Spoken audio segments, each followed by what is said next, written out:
নমস্কার, আমি সৌমিতা কলকাতা থেকে। বেশ কিছুদিন আগে আমরা নৈনিতাল ঘুরতে গিয়েছিলাম। তার কিছু টুকরো টুকরো ভিডিও আপনাদের সাথে শেয়ার করেছি, এটাও তার মধ্যে একটা।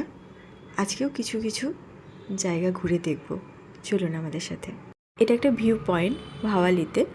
এটা যে নদীটা দেখতে পাচ্ছেন, এটা শিপ্রা নদী। তার উপরে এরকম একটা ব্রিজ করা রয়েছে, ভালো লাগছে দেখতে। এটা ফ্রগ পয়েন্ট নামে বিখ্যাত, কারণ এখানে যে বড় বড় পাথরগুলো রাখা আছে ওগুলো নাকি অনেকটা ফ্রগের মতো দেখতে মনে হচ্ছিল। এখানকার বিশেষত্ব হচ্ছে এখানে অ্যাডভেঞ্চার করার জন্য নানা রকম অ্যাক্টিভিটিস রয়েছে, আর এখানে ক্যাম্পেনিং করা হয়। অনেকটা সময় ওখানে কাটিয়ে সোজা চলে এসেছিলাম রানীক্ষেত। রানীক্ষেতের এখানে এরকম একটা মন্দির ছিল। এখানে প্রচুর মন্দির দেখা যাচ্ছে, ছোট বড়, আর প্রত্যেকটা মন্দিরই বেশ সুন্দর। ওই দিকটা দেখুন, আর্মি ক্যাম্প রয়েছে। সেই সকালে খেয়ে বেরিয়েছি, কিচ্ছু খাইনি, প্রায় 4টে বেজে গিয়েছে। তখন আমরা একটা হোটেল দেখে লাঞ্চ করতে গিয়েছি। তো লাঞ্চ তো যা হয়েছে হয়েছে, তার থেকে দেখুন সিনিক বিউটিটা অনেক সুন্দর।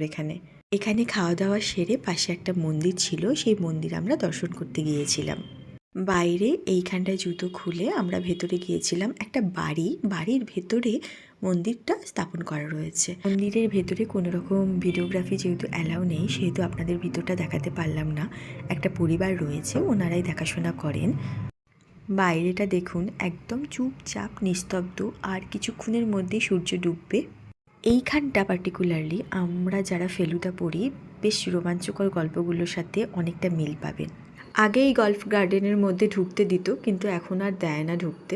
খুব সুন্দর গার্ডেনটা, এখানে গল্ফ খেলা হয়। আমরা এর আশেপাশে নেমে একটুখানি ফটো তুলে সময় কাটিয়ে আবার গাড়িতে করে চলে এলাম নৈনিতাল। দেখুন নৈনিতালের সন্ধে, এটাই আমাদের লাস্ট সন্ধে। তো কালকে সকালে বেরিয়ে যাব। একটু টুকটাক কেনাকাটা রয়েছে।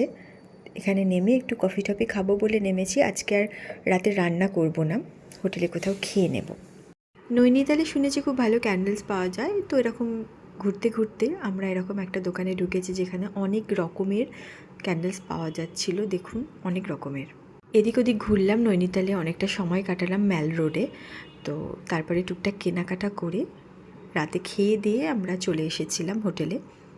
তো সকালে ঘুম থেকে উঠে দেখছি এনারা এসে বসে আছেন, আর রীতিমতো দরজা ধাক্কাচ্ছে। তারপর আমরা নিচে গিয়ে যে কী কীর্তি করেছি সেটা তো আর আমরা ভিডিওটা ঠিকঠাক করে উঠতে পারিনি। বিস্কুট দিয়েছি ওদেরকে, মজা করছিলাম অনেকক্ষণ ধরে ওদের সাথে টাইম পাস করে টোরে রেডি হয়ে নিয়েছি। আজকে সকালেই নৈনিতালে কিছু কিছু স্পট দেখে আমরা বেরিয়ে যাব জিম করবেটের উদ্দেশ্যে।